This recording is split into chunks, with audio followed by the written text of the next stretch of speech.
Hi hello ನಮಸ್ಕಾರ ವೀಕ್ಷಕರೇ, ತಮ್ಮೆಲ್ಲರಿಗೂ ಭಾಗ್ಯ ಟಿ ವಿ ಬ್ಲಾಗ್ಸ್ನ ಮತ್ತೊಂದು ಹೊಸ ವಿಡಿಯೋಗೆ ಸುಸ್ವಾಗತ ಕೊಡ್ತಾ ಇದ್ದೀನಿ. ನಾನು ನಿಮ್ಮ ಪ್ರೀತಿಯ ಗಿರೀಶ್ ನಾಗರಾಜ್. ಸ್ನೇಹಿತರೆ, ಈಗಾಗಲೇ ಬೇಸಿಗೆ ಶುರುವಾಗಿದೆ. ಎಲ್ಲರೂ ಪ್ರವಾಸ ಹೋಗಬೇಕು ಅಂತ ಮನಸ್ಸು ಹಾತೊರಿತಾ ಇರುತ್ತೆ ಅಲ್ವಾ? ಹಾಗೆ ಸೀಸನಲ್ಲಿ ನಾವು ಪ್ರವಾಸನ ಹೋಗಬೇಕಾಗತ್ತೆ. ಹೌದು, ಚಳಿಗಾಲಕ್ಕೆ ಅಂತಲೇ ಕೆಲವು ಕಡೆ ಪ್ರವಾಸ ಹೋಗಬೇಕು, ಬೇಸಿಗೆ ಕಾಲದಲ್ಲೇ ಕೆಲವು ಕಡೆ ಪ್ರವಾಸ ಹೋಗಬೇಕು. ಪ್ರವಾಸ ಹೋಗೋದೇನೋ ಓಕೆ, ಬಟ್ ಯಾವ ರೀತಿ ಹೋಗೋದು, ಯಾರನ್ನು ಕಾಂಟ್ಯಾಕ್ಟ್ ಮಾಡೋದು ಅಂತೀರಾ? ಡೋಂಟ್ ವರಿ, ಸುಮಾರು 50-60 ವರ್ಷಗಳ ಸರ್ವಿಸ್ ಇರತಕ್ಕಂಥ ಭಾಗೀರಥಿ ಟ್ರಾವೆಲ್ಸ್ನ ನಿಮಗೆ ಪರಿಚಯ ಮಾಡಿಕೊಡ್ತೀನಿ. ಇದೆಲ್ಲಿದೆ ಅಂತಂದರೆ ನಮ್ಮ ಬೆಂಗಳೂರಿನ ನೆಟ್ಕಲಪ್ಪ ಸರ್ಕಲಲ್ಲೇ ಇರತಕ್ಕಂಥದ್ದು. ಬನ್ನಿ, ಇವತ್ತು ನಾನು ಇಲ್ಲಿ ಭಾಗೀರಥಿ ಟ್ರಾವೆಲ್ಸಿಗೆ ಬಂದಿದ್ದೀನಿ. ನಾನು ಸಹ ಈ ಒಂದು ಬೇಸಿಗೆ ರಜದಲ್ಲಿ ಎಲ್ಲರೂ ಟ್ರಿಪ್ ಹೋಗೋಣ ಅಂತ ಆಸೆ ಆಯಿತು. ಫ್ಯಾಮಿಲಿ ಪ್ಯಾಕೇಜ್ ಯಾವುದಾದ್ರು ತೊಗೊಳ್ಳೋಣ ಅಂತ ಆಸೆ ಆಯಿತು. ಅದಕ್ಕೋಸ್ಕರ ನಾನು ಇಲ್ಲಿ ಬಂದಾಗ ನನಗೆ ತುಂಬ ಇಂಟ್ರೆಸ್ಟ್ ಅನ್ನಿಸ್ತು.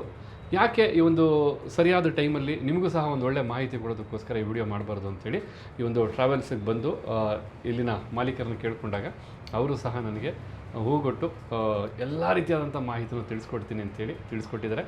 ಕಂಪ್ಲೀಟಾಗಿ ಪುಣ್ಯಕ್ಷೇತ್ರಗಳ ದರ್ಶನ ಮಾಡಬೇಕು ಅಂತಂದರೆ ಇದು ರೈಟ್ ಪ್ಲೇಸ್. ಏಕೆಂದರೆ ಓಲ್ಡ್ ಈಸ್ ಗೋಲ್ಡ್ ಅಂತಕ್ಕಂಥ ಒಂದು ಮಾತಿದೆಯಲ್ಲ, ಅದರ ಪ್ರಕಾರ ಭಾಗೀರಥಿ ಟ್ರಾವೆಲ್ಸು 50-60 ವರ್ಷಗಳಿಂದ ಎಷ್ಟೋ ಸಾವಿರ ಅಂದರೆ ತಪ್ಪಾಗುತ್ತೆ, ಲಕ್ಷಾಂತರ ಜನಕ್ಕೆ ಒಂದು ಸರ್ವಿಸ್ನ ಕೊಟ್ಟಿರ್ತಕ್ಕಂಥದ್ದು. ಮುಂದೆ ಸರ್ವಿಸ್ ಪಡೆಯೋರಲ್ಲಿ ನೀವು ಒಬ್ಬರಾಗಿರ್ಬೋದು. ಹಾಗಿರೋ ಬನ್ನಿ, ಈ ಒಂದು ಭಾಗೀರಥಿ ಟ್ರಾವೆಲ್ಸ್ನ ಮಾಲೀಕರಾದಂಥ ಗುರುಮೂರ್ತಿ ಅವ್ರನ್ನ ತಮಗೆ ಪರಿಚಯ ಮಾಡಿಕೊಡ್ತೀನಿ. ಅವರ ಕಂಪ್ಲೀಟ್ ಸರ್ವಿಸ್ನ ಅವರೇ ನಿಮಗೆ ಪರಿಚಯ ಮಾಡಿಕೊಡ್ತಾರೆ.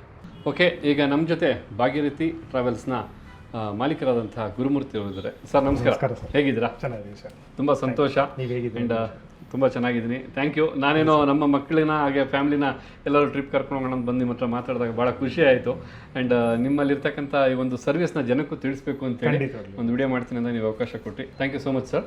ಆ್ಯಂಡ್ ಹೇಳಿ ಸರ್, ಈ ಭಾಗೀರಥಿ ಟ್ರಾವೆಲ್ಸ್ನ ಒಂದು ಕತೆ ಏನು, ಹಿನ್ನೆಲೆ ಏನು? ಈಗಲಿಂದ ಒಂದು 60 ವರ್ಷದ ಹಿಂದೆ ಆವಾಗ ಬೆಂಗಳೂರಿನಲ್ಲಿ ಏನಿತ್ತು, ಪ್ಯಾಕೇಜ್ ಟೂರ್ ಮಾಡೋ ಅನ್ನೋರು ತುಂಬಾ ಕಡಿಮೆ ಇದ್ರು. ಹೌದು, ಆವಾಗಿರೋರಿಗೆ ಬಹಳ ಕಷ್ಟ ಆಯ್ತು, ಹೋಗಿ ಎಲ್ಲಾ ಕಡೆನೂ ಅವ್ರವ್ರೇನೆ ಅರೇಂಜ್ ಮಾಡ್ಬೇಕಾಗಿತ್ತು. ಅವಾಗ ನಮ್ಮ ತಂದೆ ರಾಮಚಂದ್ರ ಅಂತ ಅವರು ಯೋಚನೆ ಮಾಡಿದ್ರು, ಇಷ್ಟೊಂದು ಜನ ಕಷ್ಟ ಆಗತ್ತಲ್ಲ, ನಾವು ಮಾಡ್ಬೋದಲ್ವಾ ಅಂತ ಹೇಳಿ ಅವರೊಂದು ಟ್ರಯಲ್ ಅಂಡ್ ಎರರ್ ಬೇಸಿಸ್ ನಲ್ಲಿ ಓಡಾಡಿ ಅವ್ರು ಆಮೇಲೆ ಇದ್ ಮಾಡಿ ಈ ತರ ಮಾಡಿದ್ರೆ ಜನಗಳಿಗೆ ಅನುಕೂಲ ಆಗತ್ತೆ ಅಂತ ಹೇಳಿ ತೀರ್ಥಕ್ಷೇತ್ರಗಳಿಗೆಲ್ಲ ಹೋಗಿ ಅವರೇನೆ ಫಸ್ಟ್ ಟೈಮ್ ಹ್ಯಾಂಡ್ ಪಿಕ್ ಮಾಡಿ ಎಲ್ಲಾನು ಜಾಗಗಳನ್ನ ಹೆಂಗ್ ಹೋಗ್ಬೇಕು, ಹೇಗ್ ಬರ್ಬೇಕು ಅಂತ ಹೇಳಿ 64ನೇ ಇಸ್ವಿನಲ್ಲಿ ಇದನ್ನ ಸಂಸ್ಥೆಯನ್ನ ಶುರು ಮಾಡಿದ್ದು. ಎಲ್ಲಿ ಶುರು ಮಾಡಿದ್ದು? ಇದು ಚಾಮರಾಜಪೇಟೆನಲ್ಲಿ ಒಂದು ಚಿಕ್ಕ ಮನೆಯಲ್ಲಿ ಒಂದು ರೂಮ್ ನಲ್ಲಿ ಶುರು ಮಾಡಿದ್ದು. ಇದಾದ್ಮೇಲೆ ನಮ್ದು ಆಫೀಸ್, ಫಸ್ಟ್ ಆಫೀಸ್ ಓಪನ್ ಮಾಡಿದ್ದು ನಾವು ಚಾಮರಾಜಪೇಟೆನಲ್ಲಿ ಫಸ್ಟ್ ಮೇನ್ ರೋಡ್ ಅಲ್ಲಿ. ಅದಾದ್ಮೇಲೆ 45 ವರ್ಷದಿಂದ ಈ ನೆಟ್ಕಲಪ್ಪ ಸರ್ಕಲ್ ನಲ್ಲಿ ಇದೆ ಆಫೀಸ್. ಹೌದು, 45 ಇಯರ್ಸ್ ಇದೆ ಆಫೀಸ್ ನಲ್ಲಿ. ಎಷ್ಟು ಸಾವಿರ ಜನ ಇಲ್ಲಿ ಬಂದು ಹೋಗಿರ್ಬೋದು? ಲಕ್ಷ ಅಂತಾನೆ ಹೇಳ್ಬೇಕು ಅಲ್ವಾ? ಹೌದು. ಬಟ್ ಎನಿವೇ ಸರ್, ನಿಮ್ಮ ತಂದೆಯವರು ಶುರು ಮಾಡಿದ್ದು ಅಂತ ಹೇಳ್ತೀರಾ, ನೀವು ಎಷ್ಟು ವರ್ಷದಿಂದ ನಡ್ಸ್ಕೊಂಡು ಹೋಗ್ತಾ ಇರ್ತೀರಾ? ನಾನು ಇವಾಗ 20-22 ವರ್ಷದಿಂದ ನಾನೇ ನೋಡ್ಕೊತಾ ಇದ್ದೀನಿ. ಓಕೆ, ಇದು ತಂದೆಯವ್ರು ಮಾಡಿದ್ರು, ಓಕೆ, ಅವ್ರು ಇಷ್ಟಪಟ್ಟು ಮಾಡಿದ್ರು, ನೀವು ಇಷ್ಟಪಟ್ಟು ಮಾಡ್ತಾ ಇದ್ದೀರಾ ಅಥವಾ ಕಷ್ಟಪಟ್ಟು ಮಾಡ್ತಾ ಇದ್ದೀರಾ? ಖಂಡಿತವಾಗ್ಲೂ ಇಷ್ಟಪಟ್ಟು. ಇದು ಏನಂತಾರೆ, ನಾನು ಡಿಗ್ರಿ ಓದಿದ್ದೆ, ಬೇರೆ ಕಡೆ ಕೆಲ್ಸಕ್ಕೆ ಹೋಗ್ಬೋದಾಗಿತ್ತು, ಬಟ್ ಈ ಪ್ಯಾಷನ್ ಇದು ಜನಗಳಿಗೆ ಯಾತ್ರೆ ಮಾಡಿಸೋದು, ಒಂದು ಟೂರ್ ಮಾಡಿಸೋದು, ಇದು ನಾನು ಚಿಕ್ಕವನಿಂದ ಬಂದು ಒಂಥರ ಇದು ಬ್ಲಡ್ ಅಲ್ಲಿ ಬರುತ್ತೆ ಅಂತಾರಲ್ಲ, ಇದರ ನಾನು ಹುಟ್ಟದಾಗಿಂದ ನೋಡಿದ್ದೀನಿ ಇದು ಟೂರ್ನ. ಸೊ ಇದು ನಮಗೆ ಬಹಳ ಒಂದು ಆಸೆ ಪಟ್ಟು ಮಾಡ್ತಾ ಇರೋಂತ ಒಂದು ವೃತ್ತಿ. ಇದರಲ್ಲಿ ಏನು ಮಾನಿಟರಿ ಇದು ಎಲ್ಲದಕ್ಕಿಂತ ಜನಗಳಿಗೆ ಒಂದು ಊರು ತೋರಿಸೋದು, ಯಾತ್ರೆ ಮಾಡಿಸೋದು ಒಂದು ಖುಷಿ. ಎಷ್ಟೋ ಜನಕ್ಕೆ ಮಗನಾಗಿ ಟ್ರಿಪ್ ಕರ್ಕೊಂಡು ಹೋಗಿದ್ದಾರೆ, ಎಷ್ಟೋ ತಂದೆ ತಾಯಿಗಳಿಗೆ ಇವರು ಟ್ರಿಪ್ ಕರ್ಕೊಂಡೋಗಿ ಬಂದಿದ್ದಾರೆ, ಮಕ್ಕಳು ಕರ್ಕೊಂಡು ಹೋಗೋದಕ್ಕಾಗೋದಿಲ್ಲ ಅಂಥ ಸಮಯದಲ್ಲಿ ಇವರೇ ಆ ಮಗನ ಸ್ಥಾನದಲ್ಲಿದ್ದು ಕರ್ಕೊಂಡೋಗಿ ಬಂದಿರತಕ್ಕಂಥದ್ದು.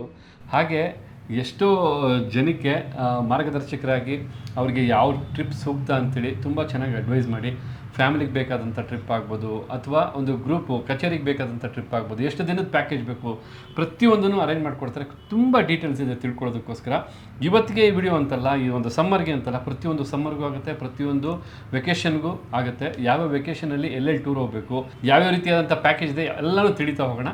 Welcome to the video. ಮೊದಲಿಗೆ ನೀವು ಎಲ್ಲಿಂದ ಆ ಪ್ಯಾಕೇಜ್ನ ಶುರು ಮಾಡ್ತೀರಾ? ಯಾವ ರೀತಿಯಾದಂಥ ಪ್ಯಾಕೇಜಸ್ ಇದೆ ನಿಮ್ಮಲ್ಲಿ? ಸರ್, ನಮ್ಮದು ಇವಾಗ ನಾವೇನು ಟೂರ್ ಮಾಡ್ತಾ ಇದ್ದೀವಿ, ಇದರಲ್ಲಿ ಪ್ಯಾಕೇಜಸ್ ಅಂತ ಹೇಳಿದ್ರೆ north India, south India, western India, eastern India, almost ಇಂಡಿಯಾನಲ್ಲಿ ಇರುವಂಥ ಎಲ್ಲ ಪ್ಲೇಸಸ್ನು ಕವರ್ ಮಾಡ್ತೀವಿ. ಇದರಲ್ಲಿ ಎರಡಿದೆ. ಒಂದು ಪಿಲಿಗ್ರಿಮೇಜ್ ಪ್ಯಾಕೇಜಸ್ ಅಂದರೆ ತೀರ್ಥಯಾತ್ರೆ, ಇನ್ನೊಂದು ಎಂಜಾಯ್ಮೆಂಟ್ಗೆ ಸೈಟ್ ಸೀಯಿಂಗಿಗೆ ಅಂತ ಹೋಗುವಂಥ ಪ್ಲೇಸಸ್. ಓಕೆ. ಸೊ ಇದು ಎರಡು ಥರ ಟೂರನ್ನು ಮಾಡ್ತೀವಿ ನಾವು. ಓಕೆ. ಈ ತೀರ್ಥಯಾತ್ರೆಯಲ್ಲಿ ಮೇಜರ್ ಆಗಿ ಜನ ಹೋಗೋದು ಅಮರನಾಥ್ ಯಾತ್ರೆ, ಚಾರ್ಧಾಮು, ಕಾಶಿ, ಅಯೋಧ್ಯ, ಗಯಾ ಈ ಕಡೆಗೆ ಹೋಗ್ತಾರೆ. ತಮಿಳ್ನಾಡು ರಾಮೇಶ್ವರಂ ಕಡೆಗೆ ಹೋಗ್ತಾರೆ, ಆಂಧ್ರನಲ್ಲಿ ಹೋಗ್ತಾರೆ ಟೂರ್ಗೆ. ಸೊ ಈ ಥರ ತೀರ್ಥ ಕ್ಷೇತ್ರದ ಎಲ್ಲೆಲ್ಲಿದೆಯೋ ಎಲ್ಲ ನಮ್ಮ ಭಾರತ ಇದರಲ್ಲಿ ಎಲ್ಲನೂ ಕವರ್ ಮಾಡ್ತೀವಿ ನಾವು. ಒಂದ್ಸತಿ ಒಂದು ಪ್ಯಾಕೇಜ್ ಅಂತ ಹೋಗ್ಬೇಕಾದ್ರೆ ಮಿನಿಮಮ್ ಎಷ್ಟು ಜನ ಇರ್ತಾರೆ, ಹೇಗೆ? ಮಿನಿಮಮ್ 20 ರಿಂದ 30 ಜನ, 40 ಜನದವರೆಗೂ ಒಂದು ಗ್ರೂಪ್ನಲ್ಲಿ ಇರ್ತಾರೆ. ಓಕೆ. ಇದು ಒಂದೊಂದು ಟೂರ್ನಲ್ಲೂ ಒಂದೊಂದು ವ್ಯತ್ಯಾಸ ಇರುತ್ತೆ. ಒಂದೊಂದು ಟೂರ್ನಲ್ಲಿ ಮಿನಿಮಮ್ 20 ಜನ ಅಷ್ಟೇ ಇರ್ತಾರೆ, ಒಂದೊಂದು ಟೂರ್ನಲ್ಲಿ 40 ಜನ 50 ಜನ ಮೇಲೂ ಇರ್ತಾರೆ. ಇದು ಆ ಟೂರ್ಗೆ ಸಂಬಂಧಪಟ್ಟಂಗೆ ಚೇಂಜ್ ಆಗುತ್ತೆ ಇದು. ಓಕೆ. ಮತ್ತಿನ್ನು ನೀವು ಕರ್ಕೊಂಡು ಹೋಗ್ತಕ್ಕಂಥ ಟ್ರಿಪ್ಪು ಟ್ರೈನಾ, ಬಸ್ಸಾ, ಫ್ಲೈಟಾ, ಹೇಗೆ? ಹಿಂದೆ ಎಲ್ಲನೂ ಜನಗಳಿಗೆ ಆಗ ಅನುಕೂಲ ಇರಲಿಲ್ಲ, ಅಂದರೆ ಇಷ್ಟೊಂದು ಫ್ಲೈಟ್ಸ್ಗಳಿರಲಿಲ್ಲ. ಅವಾಗೆಲ್ಲ ಬರೀ ಟ್ರೈನಲ್ಲೇ ಮಾಡ್ತಾ ಇದ್ವಿ ಟೂರು. ಇವಾಗೆಲ್ಲನೂ ಫ್ಲೈಟ್ಸಲ್ಲೇ ಜಾಸ್ತಿ ಮೆಜಾರಿಟಿ ಆಫ್ ದಿ ಟೂರ್ಸ್ ನಡೆಯೋದು. ಆದರೆ ಇದು ಜನಗಳಿಗೆ ಓಪನ್ ಆಗಿ ಕೊಡ್ತೀವಿ ನಾವು. ಅವ್ರು ಟ್ರೈನಲ್ಲಿ ಬರೋ ಆಗಿದ್ರು ಅವರು ಟ್ರೈನಲ್ಲಿ ಅನುಕೂಲ ಮಾಡಿಕೊಡ್ತೀವಿ, ಫ್ಲೈಟಲ್ಲಿ ಬರೋ ಆಗಿದ್ರು ಫ್ಲೈಟಲ್ಲಿ ಅನುಕೂಲ ಮಾಡಿಕೊಡ್ತೀವಿ. ಸರ್, ಈಗ 50 ರಿಂದ 60 ವರ್ಷ ಆಗಿದೆ ನಿಮ್ಮ ಒಂದು ಟ್ರಾವೆಲ್ ಶುರುವಾಗಿ. ಮೊದಲಿಗೆ ನೀವು ಪ್ಯಾಕೇಜ್ ಮಾಡಿದ್ದು ಎಲ್ಲಿ ಅಂತ ಏನಾದ್ರು ಗೊತ್ತಾ? ಮೊದಲನೇ ಪ್ಯಾಕೇಜ್ ಮಾಡಿದ್ದು ಆಗೆಲ್ಲಾನು ಕಾಶಿ ಹಾಗೂ ಬದ್ರಿ ಯಾತ್ರೆ. ಓಕೆ. ಜನಗಳಿಗೆ ಹಿಂದೆ ಏನಿತ್ತು, ಕಾಶಿ ಬದ್ರಿಗೆ ಹೋಗೋದು ಅನ್ನೋದೇ ಲೈಫ್ನಲ್ಲಿ ಒಂದ್ಸಲಿ ಆಪರ್ಚುನಿಟಿ ಅಂತ. ಅದು ಅವರು ಜೀವನಮಾನ ಎಲ್ಲನೂ ಅವರು ದುಡ್ದು ಕೂಡಿಟ್ಟ ದುಡ್ಡನ್ನು ಅದರಲ್ಲಿ ಒಂದು ಸ್ವಲ್ಪ ಇದನ್ನು ಯಾತ್ರೆಗೆ ಬಳಸಿ ಅವರು ಕಾಶಿ ಯಾತ್ರೆಗೆ ಹೋಗಬೇಕು, ಬದ್ರಿ ಯಾತ್ರೆಗೆ ಹೋಗಬೇಕು ಅಂತ ಜನಗಳಿಗೆ ತುಂಬ ಆಸಕ್ತಿ ಇತ್ತು. ಆ 60 ವರ್ಷದ ಹಿಂದೆ ಎಲ್ಲ ಮೇಜರ್ ಟೂರ್ ಹೋಗ್ತಾ ಇದ್ದಿದ್ದೆ ಕಾಶಿ ಬದ್ರಿ ಯಾತ್ರೆ. ನಾವು ಅಲ್ಲಿಂದನೇ ಶುರು ಮಾಡಿದ್ದು. ನಮ್ಮ ಕರ್ನಾಟಕದಲ್ಲಿ ಅಂದರೆ ಏನಾದ್ರು ಪ್ಯಾಕೇಜಸ್ ಇದಾವ? ಕರ್ನಾಟಕ ಯಾತ್ರೆನೂ ನಾವು ಮಾಡ್ತೀವಿ, ಆದರೆ ಹಿಂದೆ ಹೆಚ್ಚಾಗಿ ಕರ್ನಾಟಕ ಯಾತ್ರೆನೆಲ್ಲ ಹೋಗ್ತಾ ಇದ್ದು. ಇವಾಗ ಏನಂದರೆ ಎಲ್ಲ ಫೆಸಿಲಿಟೀಸು ಸಿಕ್ಕಿರೋದ್ರಿಂದ, ಬಸ್ ಇದೆ, ಕಾರ್ಗಳಲ್ಲಿ ಎಲ್ಲ ಟ್ರೈನ್ ಅನುಕೂಲ ಇರೋದ್ರಿಂದ ಜನಗಳು ಸ್ವಲ್ಪ ಕಡಿಮೆ ಆಗಿದ್ದಾರೆ. ಅಂದರೆ ಅವರೇ ಹೋಗಿ ನೋಡ್ಕೊಂಬರೋ ಅಂಥ ವ್ಯವಸ್ಥೆ ಅವ್ರು ಮಾಡ್ಕೊತಾ ಇರೋದ್ರಿಂದ ಇವಾಗ ವರ್ಷಕ್ಕೊಂದು 3 ರಿಂದ 4 ಸಲ ಅಷ್ಟೇ ನಮ್ಮ ಕರ್ನಾಟಕದ ಒಳಗಡೆ ಇರೋ ಯಾತ್ರೆ ಏನಿದೆ, ಉಡುಪಿ, ಕರಾವಳಿ ಭಾಗ ಯಾತ್ರೆ, ಆಮೇಲೆ ಬಾದಾಮಿ, ಪಟ್ಟದಕಲ್ಲು ಟೂರು, ಇಂಥದ್ದೆಲ್ಲನೂ ಮಾಡ್ತೀವಿ. ಈಗ ಶಾಲೆಗಳಿಂದ ಟ್ರಿಪ್ ಆಗ್ತಾರೆ ಅಂದ್ಕೊಳ್ಳಿ, ಗ್ರೂಪಾಗಿ ಎಲ್ಲರೂ ಹೋಗಬೇಕು ಅಂತಂದಾಗ ನೀವು ಅದಕ್ಕೆ ಅರೇಂಜ್ ಮಾಡ್ತಕ್ಕಂಥ? ಖಂಡಿತವಾಗ್ಲೂ ಸರ್. ಶಾಲೆಗಳು, ಕಾಲೇಜುಗಳು, ಆಮೇಲೆ ಲೇಡೀಸ್ ಅಸೋಸಿಯೇಷನ್ಸು, ಬೇರೆ ಅಸೋಸಿಯೇಷನ್ ಟೂರ್ಸು, ಈ ಥರದವರೆಲ್ಲನೂ ಅಪ್ರೋಚ್ ಮಾಡ್ತಾರೆ. ಅವ್ರದ್ದು ವರ್ಷ ಪೂರ್ತಿನೂ ಇರುತ್ತೆ ಟೂರು. ಅದು ಕರ್ನಾಟಕದ ಒಳಗಡೆ, ಕರ್ನಾಟಕದ ಹೊರಗಡೆ ಎಲ್ಲ ಕಡೆಗೂ ನಾವು ಯಾತ್ರೆ ಅವ್ರಿಗೆ ಪ್ರವಾಸವನ್ನು ನಾವು ಅರೇಂಜ್ ಮಾಡಿಕೊಡ್ತೀವಿ. ಓಕೆ. ಈಗ ವರ್ಷದಲ್ಲಿ ಒಂದು 3 ರಿಂದ 4 ಋತುಮಾನ ಬರುತ್ತೆ. ಬೇಸಿಗೆಗಾಲ, ಚಳಿಗಾಲ, ಗಾಳಿಕಾಲ, ಮಳೆಗಾಲ ಅಂತೇಳಿ. ಬಟ್ ಯಾವ್ಯಾವ ಕಾಲದಲ್ಲಿ ಎಲ್ಲೆಲ್ಲಿ ನೀವು ಪ್ರವಾಸನ ವ್ಯವಸ್ಥೆ ಮಾಡ್ತೀರಾ ಅಂತ, ಅಥವಾ ಯಾವುದು ಸೂಕ್ತವಾದಂಥ ಟೈಮು ಪ್ರವಾಸ ಹೋಗೋದಕ್ಕೆ? Correct sir.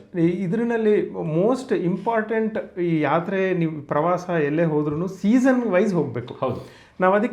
ನಾವು ಪ್ರವಾಸವನ್ನು 60 ವರ್ಷದ ಎಕ್ಸ್ಪೀರಿಯನ್ಸ್ ಏನಿದೆ, ಇದು ಯಾವ ಯಾತ್ರೆ ಯಾವ ಸೀಸನಲ್ಲಿ ಹೋದರೆ ನಮ್ಗೆ ಕರೆಕ್ಟಾಗಿರುತ್ತೆ ಅಂತ ನೋಡಿ ನಮ್ಮ ಎಕ್ಸ್ಪೀರಿಯನ್ಸ್ನಲ್ಲಿ ತೊಗೊಂಡು ಅದನ್ನು ಯಾತ್ರೆನ ಆ ಡೇಟ್ಗೆ ಅನೌನ್ಸ್ ಮಾಡಿರ್ತೀವಿ. ಇವಾಗ ಮಳೆಗಾಲದಲ್ಲಿ ಒಂದು ಪ್ರದೇಶಗಳಲ್ಲಿ ಹೋಗಬಾರ್ದು, ಅಂದರೆ ಚಾರ್ಧಾಮ್ ಯಾತ್ರೆ ಇಂಥ ಕಡೆಗೆಲ್ಲನೂ. ಯಾಕೆಂದರೆ ಅಲ್ಲಿ ನಮಗೆ ಸಮಸ್ಯೆ, ನಾವು ಒಂದು ಜಾಗನೂ ನೋಡೋಕ್ಕಾಗಲ್ಲ, ಆಮೇಲೆ ನಮಗೂ ಉಪದ್ರ ಜಾಸ್ತಿ ಇದೆ. ಆದ್ದರಿಂದ ನಾವೆಲ್ಲ ಅದೇ ಥರನೇ ಪ್ಲ್ಯಾನ್ ಮಾಡಿ ಯಾವ ಬೇಸಿಗೆಗಾಲದಲ್ಲಿ ಯಾವ ಊರಿಗೆ ಹೋಗ್ಬೋದು, ಚಳಿಗಾಲದಲ್ಲಿ ಯಾವ ಊರಿಗೆ ಹೋಗಬೇಕು, ಅದೆಲ್ಲ ನೋಡ್ಬಿಟ್ಟೇ ನಾವು ಹಾಕಿರ್ತೀವಿ ಸರ್. ಓಕೆ. ಈಗ ಯಾತ್ರೆಗೆ ಬರ್ತಾರೆ, ನೀವು ಬಂದು ಫುಡ್ಡೆಲ್ಲ ನೀವೇ ಅರೇಂಜ್ ಮಾಡ್ತಕ್ಕಂಥದ್ದು, ರೂಮು ಫುಡ್ಡೆಲ್ಲ?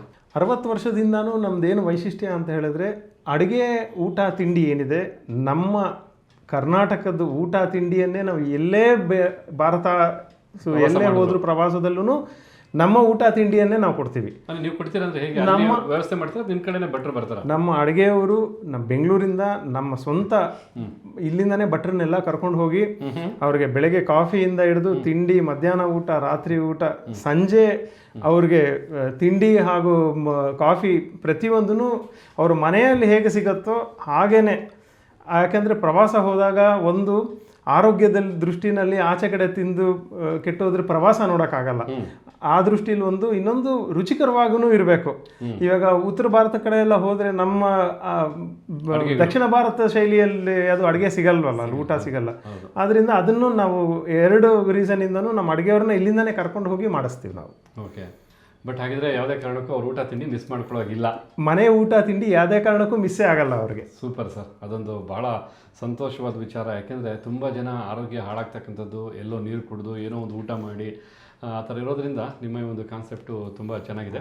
ಬಟ್ ಪ್ರತಿಯೊಂದು ಪ್ರವಾಸದಲ್ಲೂ ಇದ್ದೇ ಇರ್ತಾರೆ? ಪ್ರತಿಯೊಂದು ಪ್ರವಾಸದಲ್ಲೂ. ಆಮೇಲೆ ಎಷ್ಟರ ಮಟ್ಟಿಗೆ ಅಂತ ಹೇಳಿದ್ರೆ ನಾವು ಏನು ಸಾಮಗ್ರಿಗಳು ಬಳಸ್ತೀವಿ ಅಡುಗೆ ಊಟ ತಿಂಡಿಗೆ ಟೂರ್ನಲ್ಲಿ, ಅದು ಪ್ರತಿಯೊಂದು ಬೆಂಗಳೂರಿಂದಾನೇ ಹೋಗುತ್ತೆ, ಅದು ಎಷ್ಟೇ ದೂರ ಇರಲಿ. ಬಟ್ ಹೇಗೆ ತೊಗೊಂಡೋಗ್ತೀರಿ ಇದೆಲ್ಲ ಫ್ಲೈಟ್? ನಾವಿದೆಲ್ಲ ಲಾರಿನಲ್ಲಿ ಕಳಿಸಿ ಈ ಪ್ರವಾಸ ಶುರು ಆಗೋದಕ್ಕಿಂತ ಮುಂಚೆ ಯಾವ ಊರಿಗೆ ಹೋಗಬೇಕು ಅಲ್ಲಿ ತಲುಪಿಸಿರ್ತೀವಿ. ಅಲ್ಲಿಂದ ನಮ್ಮ ಅಡುಗೆಯವರೆಲ್ಲ ಅದನ್ನ ತಗೊಂಡು ಅಲ್ಲಿಂದ ಶುರು ಮಾಡ್ತೀವಿ. ಅದೆಲ್ಲ ಬಸ್ನಲ್ಲೇನೆ ವ್ಯವಸ್ಥೆ ಇರುತ್ತೆ, ಅದೆಲ್ಲ ಇಟ್ಕೊಳ್ಳೋಕೆ. ಆ ಬಸ್ನಲ್ಲೇ ಜೊತೆಗೇನೆ ಯಾತ್ರೆ ಮಾಡ್ತಾರೆ ಅವರು. ಒಟ್ಟಿನಲ್ಲಿ ನಿಮ್ಮ ಜೊತೆ ಬರೋರ್ಗೊಂದು ಪ್ರವಾಸ, ನಿಮ್ಗೊಂದು ಪರೀಕ್ಷೆ ಅಂತಾನೆ ಹೇಳ್ಬೋದು. ಪರೀಕ್ಷೆ ಅಂತ ನಾನು ಯಾವಾಗಲೇ ಹೇಳಿದಲ್ಲ, ಇದು ನಮ್ಮ ಪ್ಯಾಷನ್ ಆಗಿರೋದ್ರಿಂದ ಇದು ನಮ್ಮ ಖುಷಿಯಿಂದನೇ ಮಾಡ್ತೀವಿ ನಾವು ಇದನ್ನು. ಅಂದರೆ ಈ ಥರ ಕೊಡಬೇಕು, ಇವ್ರಿಗೆ ಹೊಸದು ಕೊಡಬೇಕು, ತಿನ್ನೋದ್ರಲ್ಲೂ ಅಷ್ಟೇ ಪ್ರತಿದಿನ ಒಂದೊಂದು ವೆರೈಟಿ ಕೊಡಬೇಕು, ಯಾತ್ರೆನಲ್ಲೂ ಅವ್ರು ಎಂಜಾಯ್ ಮಾಡಬೇಕು ಅನ್ನೋ ದೃಷ್ಟಿನಲ್ಲೇ ನಾವು ಪ್ಲ್ಯಾನ್ ಮಾಡಿರ್ತೀವಿ. ನೀವು ಹೇಳಿದಾಗೆ ಸೀಸನಲ್ಲಿ ನೀವು ಟ್ರಿಪ್ ಕರ್ಕೊಂಡು ಹೋಗ್ತೀರಾ. ಈಗ ಸಮ್ಮರ್ ಸೀಸನ್ನು, ಈಗ ಎಲ್ಲಿ ಟ್ರಿಪ್ ಹೋದರೆ ಅಥವಾ ಪುಣ್ಯಕ್ಷೇತ್ರಕ್ಕೆ ಹೋದ್ರೆ ಒಳ್ಳೇದು ಅಂತ ನಿಮ್ಮ ಅಭಿಪ್ರಾಯ? ಟೂರು ಪ್ರವಾಸದ ಇದರಲ್ಲಿ ಇವಾಗ ತುಂಬ ಚೆನ್ನಾಗಿರೋ ಟೈಮ್ ಅಂತ ಹೇಳಿದ್ರೆ ಇವಾಗ ಹಿಮಾಚಲ್ ಪ್ರದೇಶ, ಶಿಮ್ಲಾ, ಮನಾಲಿ, ಆಮೇಲೆ ಕಾಶ್ಮೀರ ತುಂಬ ಚೆನ್ನಾಗಾಗಿದೆ ಇವಾಗ. ಅದರಲ್ಲಿ ಶ್ರೀನಗರು, ಸೋನ್ಮಾರ್ಗು, ಗುಲ್ಮಾರ್ಗು ಇಂಥ ಈ ಪ್ರದೇಶದಲ್ಲಿ.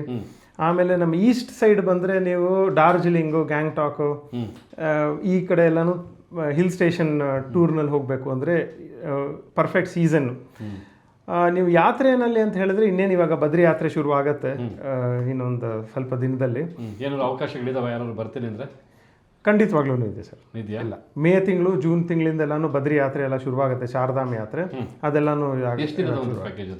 ಅದು 14 ದಿನದಿಂದ ಸ್ಟಾರ್ಟ್ ಆಗುತ್ತೆ. ಓಕೆ. 20 ದಿನ, 21 ದಿನ, ಅದು ಊರುಗಳು ಎಷ್ಟು ಜಾಸ್ತಿ ಆಗುತ್ತೋ ಅಷ್ಟು ದಿನ ಜಾಸ್ತಿ ಆಗುತ್ತೆ. ಅದರಲ್ಲಿ ಮಿನಿಮಮ್ಮು ಇದೆ 6 ದಿನ, 7 ದಿನಕ್ಕೂ ಮಾಡ್ಕೊಡ್ತೀವಿ ಬದ್ರಿ ಯಾತ್ರೆ. ಇದೆಲ್ಲಾನು ಮೇಯಿಂದ ಶುರುವಾಗತ್ತೆ. ಹಾಗೂ ಕಾಶಿ, ಅಯೋಧ್ಯ, ಇವಾಗ ತಾನೇ ರಾಮಚಂದ್ರ ಪ್ರಭುನ ಅಲ್ಲಿ ಪ್ರತಿಷ್ಠಾಪನೆ ಮಾಡಿದ್ದಾರೆ ಅಯೋಧ್ಯನಲ್ಲಿ. ಇದ್ರದ್ದು ಯಾತ್ರೆನೂ ತುಂಬ ಜನ ನಮ್ಗೆ ಇವಾಗ ನಾವು ಮಾಡ್ತಾ ಇದ್ದೀವಿ. ಈಗ ಅಯೋಧ್ಯೆ ಅಂತ ಬಂತು, ನಿಮಗೆಲ್ಲ ಒಂಥರ ವರದಾನ. ಯಾಕೆಂದರೆ ವರದಾನ ಯಾಕೆ ಅಂತ ಹೇಳ್ತೀನಿ ಅಂದರೆ, ಬಿಕಾಸ್ ಜನಗಳಿಗೆ ಕರ್ಕೊಂಡು ಹೋಗ್ತಕ್ಕಂಥ ಪುಣ್ಯ. ಜೊತೆಗೆ ಹೌದು, ಅಯೋಧ್ಯೆನೂ ಈಗ ಒಂದು ಒಳ್ಳೆ ಪುಣ್ಯಕ್ಷೇತ್ರ, ಅಲ್ಲಿ ಒಂದು ಪ್ರವಾಸ ಹೋಗ್ತಕ್ಕಂಥದ್ದು. ಮತ್ತು ಅಯೋಧ್ಯೆ ಅಂತಕ್ಕಂಥದ್ದು ಹೊಸದು. ನೀವು ಅಲ್ಲಿ ಹೇಗೆ ರೀತಿಯಾಗಿ ಕಮ್ಯುನಿಕೇಷನ್ ಮಾಡ್ಕೊಂಡಿದ್ದೀರಾ?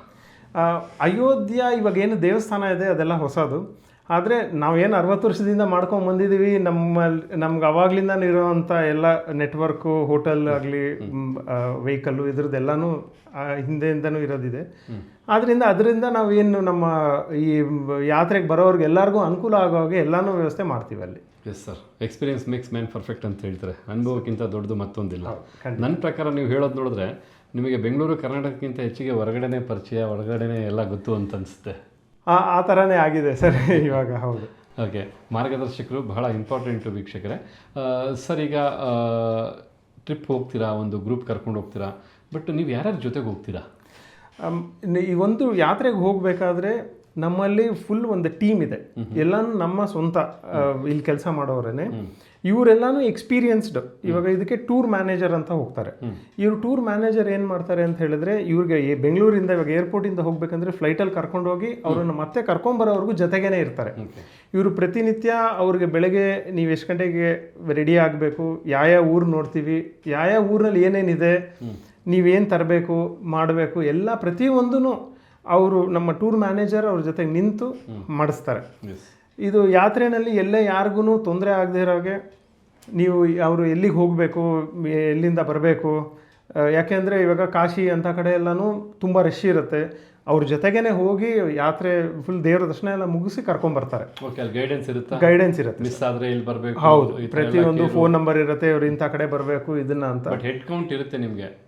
ಅಷ್ಟು ಕೌಂಟ್ ಬಂದಮೇಲೆ ನೀವು ಮತ್ತೆ ಮುಂದೆ ಫರ್ದರ್ ಹೌದು. ಎಲ್ಲರೂ ಇವಾಗ ಒಂದು 40 ಜನ ಒಂದು ಯಾತ್ರೆನಲ್ಲಿ ಹೋಗಿದ್ದಾರೆ ಅಂದರೆ 40 ಜನನೂ ಬಂದು ಒಂದು ಕಡೆ ಕೂತ್ಕೊಂಡು ಆದ್ಮೇಲೆ ನಾವು ಮುಂದೆ ಹೋಗ್ತಕ್ಕಂಥದ್ದು. ಓಕೆ. ಮೊದಲೆಲ್ಲ ಏನಪ್ಪ ಅಂದರೆ ನಿಮ್ಗೆ ಯಾವುದೇ ರೀತಿಯಾದಂಥ ಸೋಷಿಯಲ್ ಮೀಡಿಯಾ ಆಗ್ಬೋದು, ಕಮ್ಯುನಿಕೇಷನ್ನು, ಮೊಬೈಲು ಇದೆಲ್ಲ ಇರಲಿಲ್ಲ. ಹೌದು. ಈಗ ನೀವು ಟ್ರಿಪ್ ಹೋಗಿ ಮುಂಚೆ ಗೈಡ್ ಮಾಡೋದಕ್ಕಾಗ್ಬೋದು, ಅಥವಾ ಟ್ರಿಪ್ ಹೋದಾಗ ಕಮ್ಯುನಿಕೇಷನ್ ಮಾಡೋದಕ್ಕಾಗ್ಬೋದು, ಮೊಬೈಲ್ ಅಂತಕ್ಕಂಥದ್ದು ಇದೆ ಅಲ್ವಾ? ನೀವು ಒಂದು ಟ್ರಿಪ್ ಹೋದಾಗ ಒಂದು ಗ್ರೂಪ್ ಮಾಡಿಕೊಂಡು ಅದನ್ನೆಲ್ಲ ಕಮ್ಯುನಿಕೇಷನ್ ಮಾಡ್ತಕ್ಕಂಥದ್ದು, ಅಪ್ಡೇಟ್ಸ್ ಕೊಡ್ತಕ್ಕಂಥದ್ದು ಏನಾದ್ರು ಉಂಟಾ? ಸರ್, ನಮ್ಮದು ಒಂದು ಟೂರ್ ಬುಕ್ ಮಾಡಾದ್ಮೇಲೆ ಒಬ್ಬರಿಗೆ ಆ ಯಾತ್ರೆಗೆ ಯಾರ್ಯಾರಿದ್ದಾರೆ ಅವ್ರದ್ದೆಲ್ಲ ಸೇರಿ ಒಂದು ವಾಟ್ಸಪ್ ಗ್ರೂಪ್ ಮಾಡ್ತೀವಿ. ಆ ಗ್ರೂಪ್ನಲ್ಲಿ ಪ್ರತಿಯೊಂದೂ ಏನೇನು ಇನ್ಫಾರ್ಮೇಷನ್ ಬೇಕು ಎಲ್ಲ ಕೊಡ್ತಾ ಇರ್ತೀವಿ. ಹಾಗೂ ಟೂರ್ನಲ್ಲಿ ಯಾತ್ರೆ ನಡಿಬೇಕಾದ್ರೂ ಅಷ್ಟೇ ನಮ್ಮ ಮ್ಯಾನೇಜರ್ ಏನಿದ್ರೆ ವಾಟ್ಸಪ್ ಗ್ರೂಪ್ ಮೂಲಕನೇ ನಾವಿಂಥ ಊರಿಗೆ ಹೋಗ್ತಾ ಇದ್ದೀವಿ, ಇಂಥ ಕಡೆ ನಿಂತ್ಕೊಂಡಿದ್ದೀವಿ, ಯಾರು ಮಿಸ್ ಆದರೆ ಅವ್ರ ಲೊಕೇಶನ್ ಈ ಲೊಕೇಶನ್ ಕೊಟ್ಟಿರ್ತಾರೆ, ಆ ಲೊಕೇಶನ್ಗೆ ಬರ್ಬೇಕು ನೀವು ಅಂತ ಹೇಳಿ ಅವ್ರಿಗೆಲ್ಲಾನು ಯಾವುದೇ ತೊಂದರೆ ಆಗದೇ ಇರೋ ಹಾಗೆ ನೋಡ್ಕೊತಾರೆ. ಈಗ ನೀವು ಹೇಳಿದ್ರಿ ನಿಮಗೆ ಅಂತೇಳಿ ಒಂದು ಟ್ರಿಪ್ ಕರ್ಕೊಂಡು ಹೋಗೋಕ್ಕೆ ಮ್ಯಾನೇಜರ್ ಅಥವಾ ಅಡ್ವೈಸರ್ ಇರ್ತಾರೆ ಅಂತೇಳಿ, ಬಟ್ ಅವ್ರು ಕರ್ಕೊಂಡು ಹೋಗ್ತಾರೆ, ಸಂತೋಷ. ಬಟ್ ನಿಮಗೆ ಪ್ರತಿಯೊಂದು ಅಪ್ಡೇಟ್ ಬರ್ತಾ ಇರುತ್ತಾ ಹೇಗೆ, ಅಥವಾ ನೀವು ಹೇಗೆ ಫಾಲೋ ಮಾಡ್ತೀರಾ? ಸರ್ ನಮ್ಮದೇ ಒಂದು ಸಪ್ರೇಟ್ ಒಂದು ಟೂಲ್ ಇದೆ, ಅದರಲ್ಲಿ ಎಲ್ಲಾನು ಅಪ್ಡೇಟ್ ಮಾಡ್ತಾರೆ. ಪ್ರತಿದಿನಾನು ಏನು ಎಲ್ಲಿದ್ದೀವಿ, ಏನು ನಡೀತಿದೆ ಏನು ಅನ್ನೋದನ್ನ ಬೆಳಗ್ಗೆಯಿಂದ ಸಂಜೆ ಒಳಗೂ ಏನೇನಾಯಿತು ಅನ್ನೋದನ್ನ ನಮಗೂ ಅಪ್ಡೇಟ್ಸ್ ಬರ್ತಾ ಇರುತ್ತೆ. ಸೊ ನಮಗೆ ಯಾರ್ಯಾರು ಎಲ್ಲಿ ಯಾವ ಊರಿನಲ್ಲಿದ್ದಾರೆ, ಏನು ಜಾಗ ನೋಡ್ತಾ ಇದ್ದಾರೆ ಏನು ಅನ್ನೋದನ್ನ ನಮಗೂ ಕಾನ್ಸ್ಟೆಂಟ್ ಅಪ್ಡೇಟ್ ಇರುತ್ತೆ. ಎಸ್ ಸರ್, ಈಗ ನೀವು ಟ್ರಿಪ್ ಕರ್ಕೊಂಡು ಹೋಗ್ತೀರಾ, ಟ್ರಿಪ್ ಕರ್ಕೊಂಡು ಹೋದಾಗ ಜನಕ್ಕೊಂದು ಆನಂದ, ಒಂದು ಸಂತೋಷ, ಒಂದು ಮೆಮೊರಿ ಅನ್ನೋದಿರುತ್ತೆ. ಬಟ್ ನಿಮ್ಗೆ ಆಗ್ತಕ್ಕಂಥ ಒಂದು ಚಾಲೆಂಜಸ್ ಏನು ಸರ್? ಸರ್ ಚಾಲೆಂಜಸ್ಸು ತುಂಬ ಇದೆ. ಯಾಕೆ ಅಂದರೆ ಒಂದು ನೇಚರ್ ನಮ್ಮ ಕೈನಲ್ಲಿ ಇಲ್ವೇ ಇಲ್ಲ. ನಾವು ಎಷ್ಟೇ ಪ್ಲ್ಯಾನ್ ಮಾಡಿರ್ತೀವಿ, ಎಲ್ಲ ಇದಿರುತ್ತೆ, ಆದರೂ ನೇಚರ್ ಸಪೋರ್ಟ್ ಮಾಡಬೇಕು. ಇದು ಒಂದು ಚಾಲೆಂಜು. ಆದರೂ ನಮ್ಮ ಅದೇ ಹೇಳಿದ್ನಲ್ಲ ಎಕ್ಸ್ಪೀರಿಯನ್ಸ್ ಮೇಲೆ ಏನು ಅಂತ ಹೇಳಿದ್ರೆ ನಾವು ಅದನ್ನು ಆದಷ್ಟು ಕೌಂಟರ್ ಮಾಡೋಕ್ಕೆ ಟ್ರೈ ಮಾಡಿದ್ದೀವಿ. ಅಂದರೆ ಇನ್ ಕೇಸ್ ಈ ಥರ ಏನಾರು ಆದರೆ ಏನು ಮಾಡ್ಬೋದು, ಅದ್ರ ನೆಕ್ಸ್ಟ್ ಸ್ಟೆಪ್ ಏನು ಮಾಡ್ಬೋದು ಅನ್ನೋದು ಆಲ್ಟರ್ನೇಟಿವ್ಸ್ ಏನಿದೆ ಅದು ಆ ಮೂಮೆಂಟಲ್ಲಿ ಇಮಿಡಿಯೇಟ್ ಆಗಿ ಸ್ಪ್ಲಿಟ್ ಸೆಕೆಂಡ್ ಡಿಸಿಷನ್ಸ್ ತೊಗೊತೀವಿ ನಾವು. ಎಸ್, ಹಾಗೆ ನಾನಲ್ಲಿ ಬೋರ್ಡಲ್ಲಿ ನೋಡ್ತಾ ಇದ್ದೆ, ನೀವು ಬರೀ ಒಂದು ಧಾರ್ಮಿಕ ಕ್ಷೇತ್ರದ ಅಷ್ಟೇ ಅಲ್ಲ, ಕೆಲವೊಂದು ಹೇಳ್ಬೇಕಂತಂದರೆ ಹನಿಮೂನ್ ಟ್ರಿಪ್ಸು ಇದೆ ಅಂತೇಳಿ, ಅದನ್ನೆಲ್ಲ ಯಾವ ರೀತಿಯಾಗಿ ಅರೇಂಜ್ ಮಾಡ್ತಾರೆ ಅಂತ? Sir honeymoon tours, customise tours ಇದೆಲ್ಲನೂ ಕಂಡಕ್ಟ್ ಮಾಡ್ತೀವಿ. ಇದರಲ್ಲಿ ಇವಾಗ ಯಾವುದೇ ಊರಿಗೆ ಹೋಗಬೇಕು ಅಂತ ಇದೆ, ಇವಾಗ ಹನಿಮೂನ್ಗೆ ಸಂಬಂಧಪಟ್ಟಿರೋ ಅಂಥ ಊರುಗಳೇನಿದೆ ನಾವೇ ಸಜೆಷನ್ಸ್ ಕೊಡ್ತೀವಿ. ಇವಾಗ ಇದರಲ್ಲಿ ಏನು ಅಂತ ಹೇಳಿದ್ರೆ ಈ ಕಪಲ್ಸ್ ಇಬ್ಬರನ್ನು ಕೂಡಿಸ್ಕೊಂಡು ಅವ್ರನ್ನೇ ನಾವು ಎಲ್ಲ ಅವ್ರ ಹತ್ರ ಡೀಟೇಲ್ಸ್ ತೊಗೊತೀವಿ. ಅವ್ರಿಗೆ ಏನು ಊರು ಇಷ್ಟ ಇದೆ, ಅಂದರೆ ಕೆಲವ್ರಿಗೆ ಮೌಂಟೇನ್ಸ್ ಇಷ್ಟ ಇರುತ್ತೆ, ಕೆಲವ್ರಿಗೆ ಬೀಚಸ್ ಇಷ್ಟ ಇರುತ್ತೆ, ಕೆಲವ್ರಿಗೆ ಬೇರೆ ಥರ ಪ್ಲೇಸಸ್ ಇಷ್ಟ ಇರುತ್ತೆ. ಸೊ ಅವ್ರದ್ದು ಏನು ಅವ್ರಿಗೆ ಇಷ್ಟಗಳಿದೆಯೋ ಅದನ್ನು ನಾವು ಅಂಡರ್ಸ್ಟ್ಯಾಂಡ್ ಮಾಡಿಕೊಂಡು ಅವ್ರಿಗೆ ಯಾವ ಥರ ಬೇಕೋ ಆ ಥರ ಪ್ಯಾಕೇಜನ್ನು ಮಾಡಿ ಅವ್ರನ್ನ, ಯಾಕಂದರೆ ಲೈಫ್ನಲ್ಲಿ ಒನ್ ಟೈಮ್ ಹನಿಮೂನ್ ಟೂರ್ಸ್ ಏನಿದೆ ಇದನ್ನು ನಾವು ಆದಷ್ಟು ಅವ್ರಿಗೆ ಮೆಮೊರಬಲ್, ಎಂಜಾಯಬಲ್ ಆಗೋಷ್ಟು ನಾವು ಅನುಕೂಲ ಮಾಡಿಕೊಡ್ತೀವಿ. ಎಸ್, ಖಂಡಿತ. ಇನ್ನು ಆಗಲೇ ಊಟದ್ದು ಹೇಳ್ತಾ ಇದ್ರಿ, ಒಂದು ಕ್ವಶನ್ ಕೇಳೋದು ಮರ್ತಿದ್ದೆ. ಇನ್ನು ಪುಣ್ಯಕ್ಷೇತ್ರಕ್ಕೆ ಅಂತ ಹೋದಾಗ ಖಂಡಿತ ವೆಜ್ ಅನ್ನೋದು ಬಹಳ ಮುಖ್ಯ. ಇವನ್ ಎಂಜಾಯ್ಮೆಂಟ್ ಟ್ರಿಪ್ ಹೋದಾಗಲೂ ಹೇಗೆ ನಿಮ್ಮದು ವೆಜ್ಜಾ ನಾನ್ ವೆಜ್ಜಾ, ಹೇಗೆ ಫುಡ್ಡು? ಸರ್ ನಮ್ಮದು 100% ವೆಜಿಟೇರಿಯನ್ ಫುಡ್.